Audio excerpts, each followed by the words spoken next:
हे WhatsApp everyone, मैं नील हूँ और आप देख रहे हैं Indigo civil services YouTube channel. हम लोग जो अपनी सीरीज शुरू किए हुए इम्पोर्टेंट रिवोल्यूशंस ऑफ बिहार अर्थात बिहार के प्रमुख आंदोलन, यह उसकी दूसरी वीडियो है। और आज हम लोग पढ़ने वाले हैं most and the most important Nunia विद्रोह। आपको पता होना चाहिए एक न एक क्वेश्चन जरूर आपको रेवोल्यूशन से आते हैं जो कि बिहार में हुए हैं। तो चलिए बिना किसी देरी के कंटेंट को शुरू कर दें, लेकिन उससे पहले आपसे छोटी सी रिक्वेस्ट है कि अगर हमारे चैनल पे फर्स्ट टाइम आया है तो चैनल को सब्सक्राइब कर दें, रिविजिटर हो तो वीडियो को लाइक कर दीजिए, बाद में आप भूल जाते हैं।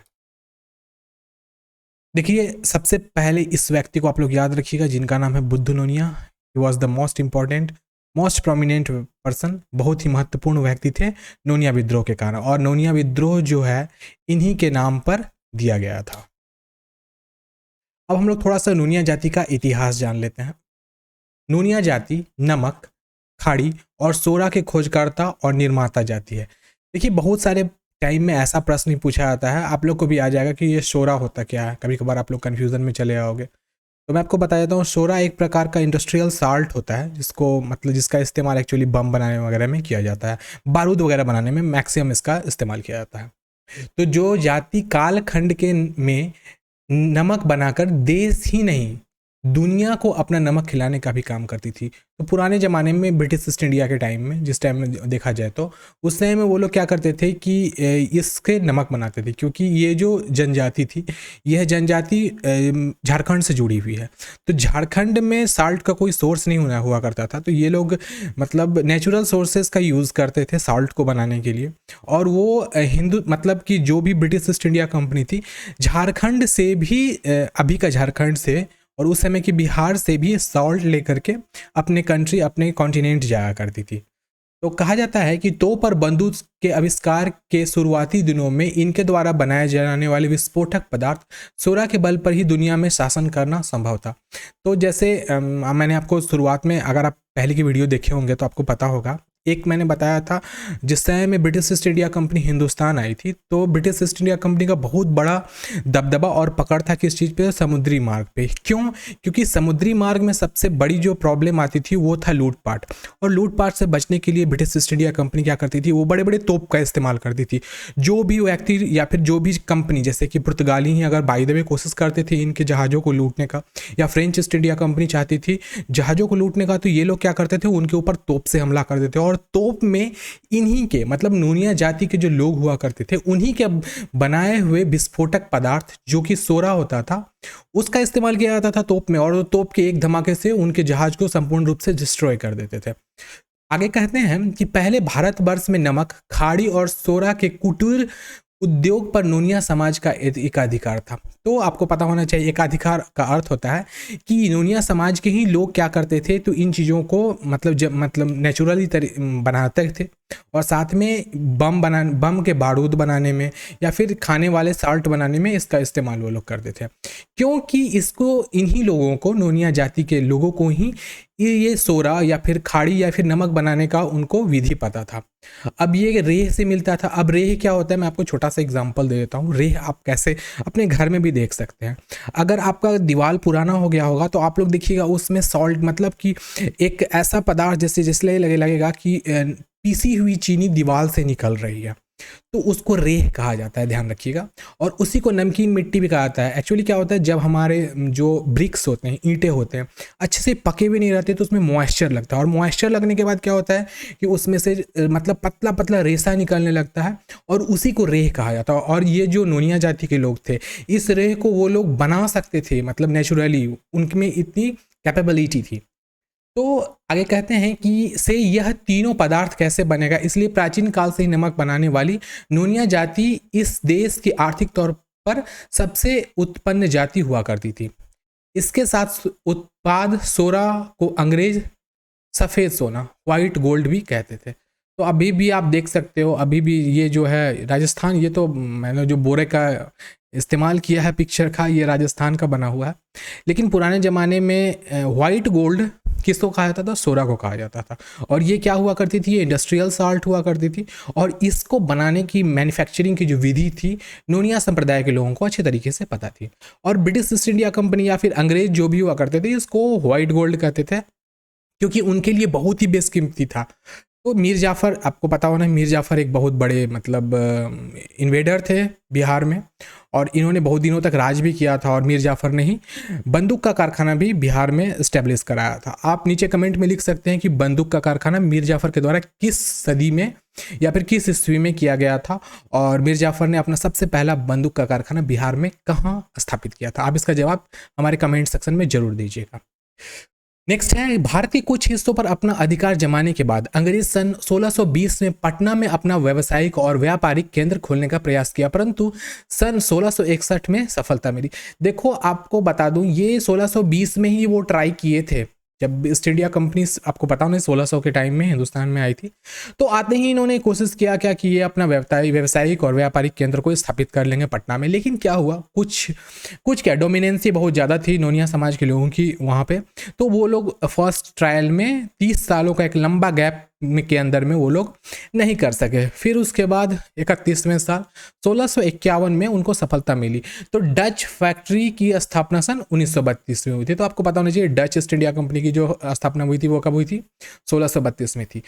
कुछ फोटोज़ है, मैं इसको फिर से आपको समझा देता हूँ। तो ये व्हाइट गोल्ड कहलाता है। व्हाइट गोल्ड जितने भी अंग्रेज लोग हुआ करते थे, अंग्रेज मतलब जो भी अंग्रेज, चाहे यूरोपियंस कोई भी, चाहे वो ब्रिटिश हो, डच हो या फ्रेंच हो, मैटर नहीं करता, लेकिन वो लोग इसको व्हाइट गोल्ड कहते थे। और इसको अभी के टाइम में हम लोग इंडस्ट्रियल साल्ट के रूप में जानते हैं। वो इस प्रकार का ढेलानुमा होता था, आप देख सकते हो। और ये आप देख सकते हो, ये श्रीमान मीर जाफ़र हैं, और ये ईस्ट इंडिया कंपनी के कोई भी होंगे गवर्नर जनरल। नेक्स्ट स्लाइड हम लोग देखते हैं और समझते हैं अच्छे तरीके से। यहाँ पर बात आती है मिस्टर मीर जाफ़र के बारे में। कुछ आपको हम इंट्रोडक्शन देते हैं, साथ में इनके बारे में बताते हैं इन्होंने किस प्रकार का विश्वासघाती काम किया था। तो इनके बारे में कहा जाता है कि विश्वासघाती मीर जाफ़र एक गुप्त समझौते के तहत अंग्रेजों से अंदर ही अंदर मिलकर बंगाल के नवाब सिराजुद्दौला को प्लास्टिक युद्ध में हरवाकर अपने पुत्र मीरन से पटना में उनकी हत्या करवा दी, और स्वयं 15 जून 1717 में को बंगाल का नवाब बन बैठा और मीर जाफ़र की सत्ता बिहार में सुदृढ़ हुई। तो उसने उस गुप्त समझौते के कारणवश अंग्रेज को बिना सोचे समझे ही बिहार में नमक और सोरा के व्यापार पर एकाधिकार दे दिया। अब देखिए यहाँ पे बात क्या हुई थी कि सबसे पहली बात, जितने भी मुस्लिम इन्वेडर्स हुआ करते थे उनको हिंदुस्तान में कुछ भी नहीं करना था। हिंदुस्तान से उनको पैसे को बटोरना था और उनको भेजना था कहाँ, तो मिडिल ईस्ट में भेजना था। तो अब बात ये घूम करके आती है कि यहाँ पर ये मीर जाफ़र ने ऐसा क्यों किया था। तो मीर जाफ़र अपना डोमिनेंसी लाना चाह रहा था, तो उसने क्या किया, वो विश्वासघात किया किनके सिराजुद्दौला को, और उन्होंने प्लासी के युद्ध में उन्हें हरवा दिया बेईमानी करके। अंग्रेजों से वो मिल गया और उनको हरवा दिया, और अपने बेटे को वहाँ पर उन्होंने बिठा दिया। और उसके बाद सोरा और नमक, जिस पर एकाधिकार था नोनिया समाज का, वो दे दिया ब्रिटिश ईस्ट इंडिया को। अब ब्रिटिश ईस्ट इंडिया जिस तरीके से चाहती वो वहाँ पर बिजनेस कर सकती थी। उसने इसके दुरागामी परिणाम को नहीं सोचा, और अंग्रेजों को इसके पीछे की मानसिकता को भी भांप नहीं पाया। अब देखो, खुद का वो हमेशा चाहता था, अपना बेनिफिट के लिए ही वो चाहते थे कि जितना ज़्यादा से ज़्यादा पैसा बटोरा जा सके। इसीलिए अब सोचो बम बनाने की चीज़ को ही उन्होंने दे दिया पूरी की पूरी अंग्रेजों को। अब अंग्रेज तो बम बनाने की, अब उनके पास विधि थी, वो लोग डेवलप कर ही सकते थे अच्छे अच्छे बम को और गोलों को, जो कि वो लोग तोप कैसे इस्तेमाल करते थे जहाज पर एक दूसरे को उड़ा देने में। तो वो जो मीर जाफ़र था वह इस चीज़ को नहीं समझ सका कि ब्रिटिश ईस्ट इंडिया कंपनी इसका किस तरीके से गलत फ़ायदा उठा सकती है। फिर बाद में क्या हुआ कि नोनिया जाति के लोग बिहार में दुनिया के सबसे उच्च कोटि का सोरे का निर्माण करते थे। तो बारूद का तो वैसे जो इन्वेंशन हुआ था वो इन्वेंशन चाइना में हुआ था, लेकिन फिर भी जो उच्च कोटि का सोरा था, बेस्ट क्वालिटी का, वो लोग कौन बनाते थे, नोनिया समाज के लोग बनाते थे। और इसका व्यापार वे अपनी मर्जी से डच, पुर्तगाली, फ्रांसीसी और ईस्ट इंडिया कंपनी के अंग्रेजों से किया करते थे। अब जितने जिनको ज़रूरत पड़ती, चाहे डच वाले को हो, पुर्तगीज़ को, फ्रांसीसी हो, या ईस्ट इंडिया कंपनी जो ब्रिटिश थी उनको हो, वो उस हिसाब से उनको देते थे। जो जितना पैसा देता, ज़्यादा पैसा देता था, उनको वो ज़्यादा चीज़ें दिया करते थे। और इसका इस्तेमाल मैंने आपको बताया है, वो लोग किस चीज़ में करते थे, गोला बनाने में, वो जो तोप का गोला होता है, बंदूक की गोलियां बनाने में, और गन पाउडर आपको पता होना चाहिए जो बंदूक के गोली के पीछे में इस्तेमाल की जाती है एक्सप्लोजन करने के लिए। तो पुराने ज़माने में ब्रिटिश के टाइम में आप लोगों को पता होना चाहिए कि बड़े बड़े राइफल्स हुआ करते थे, और उस राइफल में जो गोली का इस्तेमाल, कार्ट्रेज का इस्तेमाल किया जाता था, उसके पीछे में बारूद लगा। अभी भी बारूद रहता है, लेकिन अभी के बारूद दूसरे क्वालिटी का होता है, वो मतलब ज़्यादा एक्सप्लोसिव होता है, लेकिन पुराने ज़माने में बहुत ज़्यादा मतलब एक्सप्लोसिव नहीं हुआ करता था। तो इसीलिए जो सोरा था जो जिससे गन पाउडर बनता था, उसको वो लोग अपने हिसाब से बेचा करते थे। कौन? तो नोनिया समाज के लोग। लेकिन अब बिहार में सोरा और नमक का उत्पाद तथा व्यापार अंग्रेजों के हाथ में आ गया और सोरा भी अब अंग्रेजी गोदाम में जाने लगा। तो पहले क्या हुआ होता था कि नोनिया समाज के लोग अपना हिसाब से वो लोग बनाते थे सोरा को और उसको अपने हिसाब से बेचा करते थे। लेकिन अब जब कंट्रोल हो गया ब्रिटिश के इंग्लिश ईस्ट इंडिया कंपनी के ऊपर पास सारा का सारा कंट्रोल चला गया, तो वो अपने हिसाब से चलाने लगा। अब वो लोग नोनिया जाति को नौकरी करवाते थे, मतलब उन लोगों से वो बनवाया करते थे और अपने गोदाम में रखते थे और अपने नीड के हिसाब से वो लोग उसका इस्तेमाल भी किया करते थे। क्योंकि आप लोगों को पता होना चाहिए, जो भी यूरोपियन कंपनी थी हिंदुस्तान आई थी तो उन लोगों का आपस में भी नहीं बनता था, तो वो लोग आपस में भी लड़ लिया करते थे। तो अब खुद की प्रोटेक्शन के लिए वो लोग क्या करेंगे, तो वो लोग एक दूसरे से लड़ने के लिए गोला बारूद असले बनाएंगे। तो यही हुआ करता था उस समय में। यह घटना सन 1757 और 58 के बीच की है।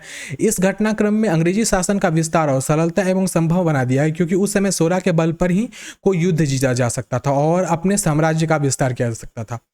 तो 1600 के से पहले, मतलब 1757 से पहले 1600 के टाइम में जो युद्ध हुआ करते थे उसमें भाला, तलवार, बर्छी इत्यादि का इस्तेमाल किया जाता था। लेकिन जैसे जैसे ईस्ट इंडिया कंपनी हिंदुस्तान आई, तो जैसे कोल्ट साहब ने जिस समय में बंदूक बनाया, तो वो बंदूक बनाने की टेक्नोलॉजी तो यूरोपियंस लेकर के हिंदुस्तान आया, तो उनको पता चला कि बारूद का इस्तेमाल कैसे किया जाता है, तो वो लोग उस चीज़ को जानते थे। और जब ये पता चला कि चल गया कि हिंदुस्तान में बारूद बनता है, तो वो उनके लिए एक मत देखा जाए तो एक बेनिफिशियल चीज़ बन गई, क्योंकि अब हिंदुस्तान में आसानी से उनको बारूद मिल जाता है जिससे वो लोग कार्ट्रिज वगैरह, गोलियां वगैरह बना सकते थे। इसका दुष्परिणाम यह हुआ कि प्लासी के युद्ध के बाद सन 1764 में बक्सर के युद्ध में मीर कासिम और अवध के नवाब और मुगल बादशाह के विशाल संयुक्त सेना को अंग्रेजों के चंद हजार सैनिकों ने बुरी तरह से परास्त कर दिया, क्योंकि तोप के गोले के लिए सोरा उनके पास पर्याप्त था।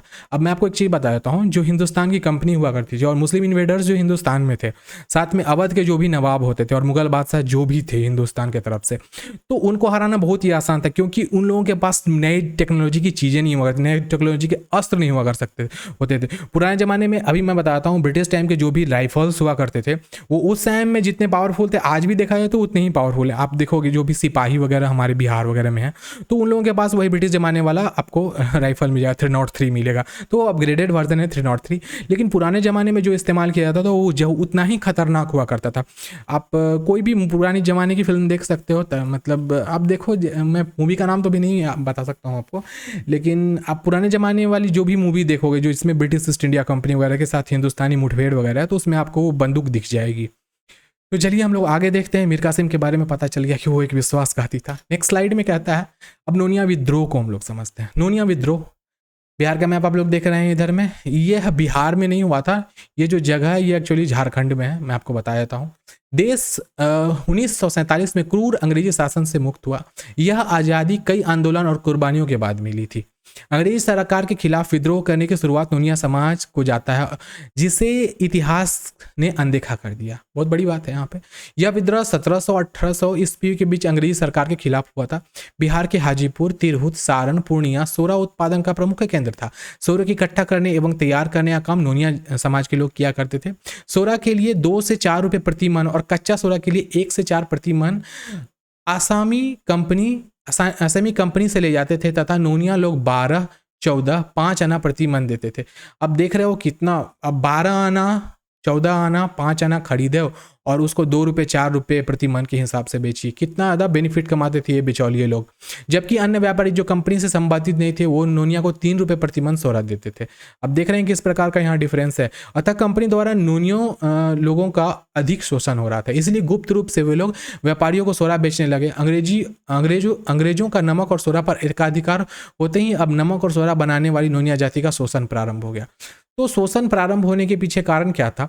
बिचौलिए बन गए थे अंग्रेज लोग, और वो लोग अपने मर्जी के रेट से 12 आने 14 आने प्रति मन खरीदते थे और नोनिया जाति, और वो लोग बेच देते थे कैसे, तो 1 रुपये 2 रुपये बेचते थे। अब सोचो कितना ज़्यादा, आपको पता होना चाहिए 12 आना कितना कम होता है। अब सोचो 10 गुने 20 गुने रेट में बेचा जा रहा है, तो इससे किसी को भी बहुत ज़्यादा प्रॉब्लम होगी, और इसीलिए वो लोग विद्रोह भी करना शुरू कर दिए थे नोनिया समाज के लोग।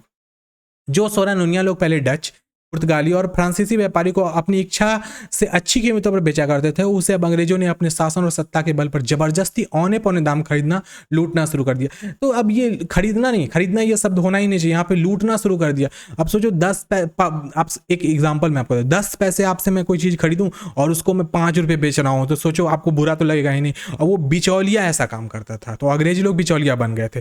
नोनिया जाति के लोग अंग्रेजों का शोषण पूर्ण व्यवहार से बहुत ज़्यादा दुखी थे और बहुत ज़्यादा तंग भी थे। नोनिया जाति के लोगों ने अंग्रेजों के खिलाफ सर उठाया और बगावत कर डाला, जो 1770 और 1800 के बीच तक लगातार 30 साल तक चला। और नोनिया समाज के लोग माफ कीजिएगा, अंग्रेजों को अकेले अपने दम पर 30 साल तक लड़ते रहे। तो नोनिया समाज के लोग ज़्यादा तो नहीं थे हमारे बिहार में, लेकिन जितने भी थे वो लोग 30 साल तक लगातार लड़ते रहे और उन्होंने 1770 से 1800 तक के बीच में मतलब डट के मुकाबला किए, लेकिन अंत में वो लोगों को मतलब घुटना टेकना ही पड़ गया था। बिहार के छपरा में अंग्रेजों ने यहीं पर सोरे की फैक्ट्री भी खोल डाली थी, जिसे सन 1771 में नोनिया विद्रोहियों ने लूट लिया और फैक्ट्री में आग लगा दी थी। अगर भारत के कुछ लोग भी उस समय नोनिया विद्रोह में नोनिया जाति के लोग का साथ देते तो भारत अंग्रेजों का गुलाम होने से बच जाता और नोनिया समाज के लोग अंग्रेजों को भारत से मार भगाए होते। तो एक्चुअली बात क्या थी, उस टाइम में यूनिटी नहीं हुआ करती थी। मैं आपको एक चीज़ बताता हूँ, हिंदुस्तान में हिंदुस्तानी होने की भावना आज़ादी के बाद आई। आज़ादी से पहले लोगों को पता ही नहीं था कि हिंदुस्तान में क्या होना चाहिए, हमारा प्रोविंस क्या है, हमारी संपत्ति क्या है, हमारा देश क्या है, किसी लोगों को कोई मतलब नहीं था। वहाँ लोग मतलब एक बगल का ही जो मुल्क हुआ करता था, बगल का ही एक प्रांत हुआ करता था, वो बगल वाले प्रांत से लड़ लेता था। तो इसी कारण से एकजुटता न होने के कारण, एकीकरण न होने का और एकता न होने के कारण हिंदुस्तान बटा हुआ था भागों में, और इसी कारण से इसी का फ़ायदा उठाए ब्रिटिश और जितने भी ईस्ट इंडिया कंपनी वाले थे वो लोग, और उन्हें हिंदुस्तान को आसानी से डोमिनेट करके उस पर कब्जा भी कर लिया था। लेकिन नोनिया समाज ने जिस समय में मतलब बागडोर उठाया था हिंदुस्तान की आज़ादी के लिए ब्रिटिश के अगेंस्ट, ईस्ट इंडिया कंपनी के अगेंस्ट, तो उस समय में ही वो हिंदुस्तान भगाया था ईस्ट इंडिया कंपनी को। लेकिन फिर भी एकता न होने के कारण क्या हुआ कि हिंदुस्तान पर धीरे धीरे ब्रिटिश ईस्ट इंडिया कंपनी का वर्चस्व बढ़ता रहा, और अंत में क्या हुआ आप भी देख सकते हैं, हिंदुस्तान मतलब 400 साल तक कंपनी के अधीन रहा। अगले स्लाइड में हम लोग देखते हैं 1930 के नमक सत्याग्रह आंदोलन और नोनिया समाज की उसमें भूमिका। इस चीज़ को हम लोग समझते हैं, यह थोड़ा सा प्रोमिनेंट पॉइंट है, समझिएगा इस चीज़ को। साल्ट मार्च ऑफ 1930 भी से कहा जाता।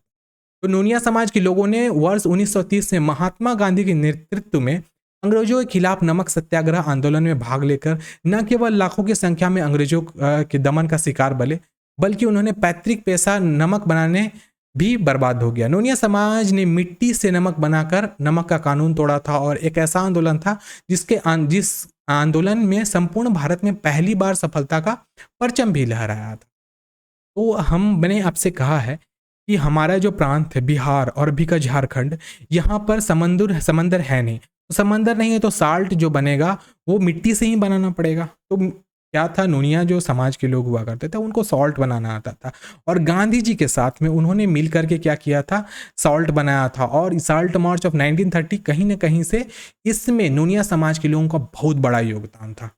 और आपको ही पता है कि वो जो नमक सत्याग्रह था कितना पावरफुल एक सत्याग्रह था, जिसके कारण गांधी जी बहुत ज़्यादा फ्रंट लाइन पे आए थे, सामने आए थे, और उनकी एक बहुत बड़ी योगदान थी हिंदुस्तान को आज़ाद कराने में, साथ साथ में ब्रिटिश को हिंदुस्तान से दूर करने में। वैसे सिर्फ एक व्यक्ति की नहीं थी, मैं जानता हूँ इस चीज़ को। हिंदुस्तान को आज़ाद करने में बहुत सारे लोगों ने अपनी जान की कुर्बान कर दी, लेकिन फिर भी एक तरीके से कहा जाता था उनके जो चीफ लीडर हुआ करते, जो अहिंसा के पुजारी थे, वो थे गांधी जी। क्योंकि आपको ही पता है हिंसा का कोई मतलब वैल्यू नहीं होता है।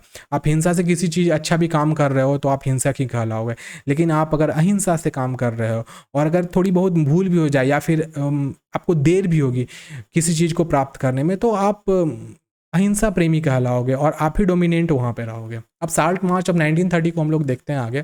नमक बेचकर जो आमदनी हुआ पैसा भारतीय राष्ट्रीय कांग्रेस के कोष में जमा कर दिया गया। इस तरह देश की आज़ादी के लिए लड़ रहे कांग्रेस को आर्थिक मदद माफ कीजिएगा नोनिया समाज ने अपना परम और पुनीत कर्तव्य कर अहम भूमिका निभाई।